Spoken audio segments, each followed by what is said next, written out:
On January 21st, 2009, I debated Dr. Bart Ehrman on the subject, Does the Bible Misquote Jesus, in Fort Lauderdale, Florida. And I had hoped for a more focused topic or thesis statement, but Dr. Ehrman insisted that we stick with that one, which is fine. It turned out very well. One of the questions that came up during cross-examination that really hasn't gotten any attention as yet was when I asked Dr. Ehrman about the necessity of conjectural emendation, since he had dismissed, without providing any counter-argumentation, Kurt Ahlen's assertion of the tenacity of the text of the New Testament, using the argument from authority, well, nobody believes that anymore, except for evangelicals. Without dealing with the evidence that Dr. Ahlen presented in his work on the New Testament regarding the subject, I asked him the question that would seem natural to follow from this, and that is, if what he's saying is true, and there is no tenacity to the text of the New Testament, and hence the original readings can just disappear, have no evidence of their existence in the manuscript tradition, then I would think he should be able to provide, well, literally dozens, if not hundreds, in fact, if not thousands, of examples where none of the readings that are found in the manuscript tradition could possibly be the original. Well, the fact that he used the term possibly, he sort of focused on that and said, well, anything. I mean, the original just could have been just nonsense. But I think most people understand what I'm asking, and that is, at least in the past, when people did textual critical study, if you found a reading in the manuscripts that makes sense in the context, you didn't continue looking beyond that to try to come up with something else. In other words, you didn't adopt a guilty until proven innocent posture. And so I was very surprised. I know of two possible places, one in Acts, one in Revelation, neither of which have any real meaning on as far as the text is concerned, that people have suggested a conjectural emendation. That at least has some there's actual variant in manuscript. I'm going to play the section. I had my little Casio camera, and as far as I know, this will be the first place where any of the video has been seen. I always post a few clips. We're waiting for the actual video to come out. The sound will be better, the cameras will be better, everything will be better. But just to give you an idea of what we're looking for, where I asked Dr. Ehrman this question. And you'll hear the response that he gives, and the one text that he lists. And I want to look at that one text after we've listened to the question, the answer here from the debate, January 21st, 2009, myself and Dr. Ehrman. All right, Dr. Ehrman, since you disagree with evidently Kurt Ahlen on the issue of tenacity, could you list for us some variations in the New Testament where you are willing to assert that none of the extant readings in the manuscript tradition could possibly be the original? No, I think there's always a possibility. It's not a question of possibility, it's a question of probability. Of course, anything could possibly have been original. The original author might have written nonsense. And why not? It's possible. And later scribes might have corrected that nonsense. So one has to weigh probability. It's interesting that Westcott and Hort, the two giants in this field in the 19th century, were quite insistent that most of the text of the New Testament was preserved in a codex like Codex Vaticanus, and yet they resorted to conjectural emendation on a large number of occasions. If you want an example, if you want just one example, I mean, I don't know how much sense it'll make in English, but one common one that my teacher, Bruce Metzger, used to talk about as being possibly a strong case for emendation is 1 Peter chapter 3, verse 19, which follows a creedal statement about Christ. The Greek text, well, I guess I better read it in English. It says, Christ suffered for sins once and for all, the righteous for the unrighteous, in order that he might lead you, textual variant there, to God, having been put to death in the flesh, but having been made alive in the spirit. And then chapter 19, then the next verse says, En ho kai tois en phulake pneumasi paruthes ekheruxen, in which also he preached, having gone forth, he preached to the spirits who were in prison.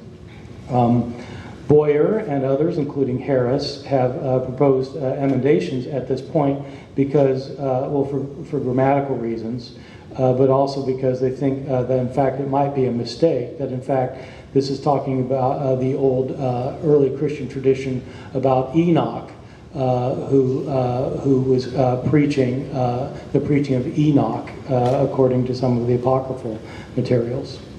So, I mean, it strikes me that that's a plausible place where you might need an emendation.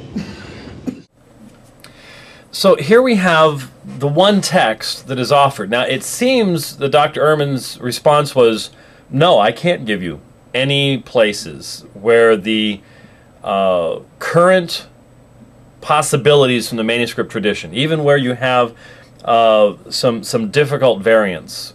I had presented some in the debate prior to this. The reading, for example, at Galatians 1:8, that again doesn't have much impact on the meaning of the text, but it's a difficult variant. There are a number of different readings for the verb there. Evidently, he's not willing to say that there are any where the original might not be there, which comes back to Allen's original assertion that the readings of the New Testament are tenacious, that the originals have not been lost. We don't need conjectural emendation. But I was taken aback that he used this text. I was expecting Acts or Revelation. 1 Peter 3:19 is not a textual variant. There's no textual variant at the point where the emendation has been presented. Now, the Nestle-Aland text gives the conjecture. That's solely based upon interpretation. There's no interruption whatsoever of the manuscript tradition at 1 Peter chapter 3, verse 19, in those words. There's no variant there. And so he gave as the example of, which we would think would substantiate his repetitive assertion, we don't know what the New Testament said, a text where every single manuscript that we possess from history says the same thing. And so this really highlights for me the nature of this kind of perspective. This is a speculation. Well, it's difficult to interpret what's being said here, so maybe it said something else, but I have absolutely no evidence that it ever did. So it strikes me that if the New Testament manuscript tradition is incapable of accurately transmitting to us what was originally written, if it is that corrupted, I would think we would have pages and pages and pages of places where we must resort to conjectural emendation. And instead we're given a place where, well, this is difficult to interpret. Well, it is difficult to interpret, but not because it's bad Greek. Not because there's been any evidence whatsoever that the manuscript tradition has been interrupted at this point. And so I think we need to keep this in mind. Dr. Ehrman's original response was, no.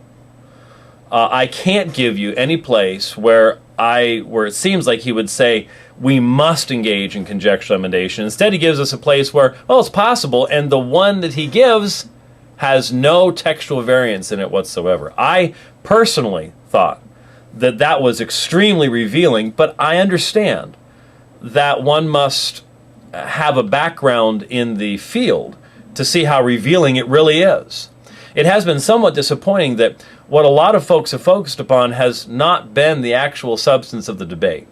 But I think those that do know what the substance of the debate is actually about will find the debate to be extremely useful and extremely revealing as well. I want to thank everybody. I realize it's been a while since we've done any YouTube videos because the debate pretty much took up all that time.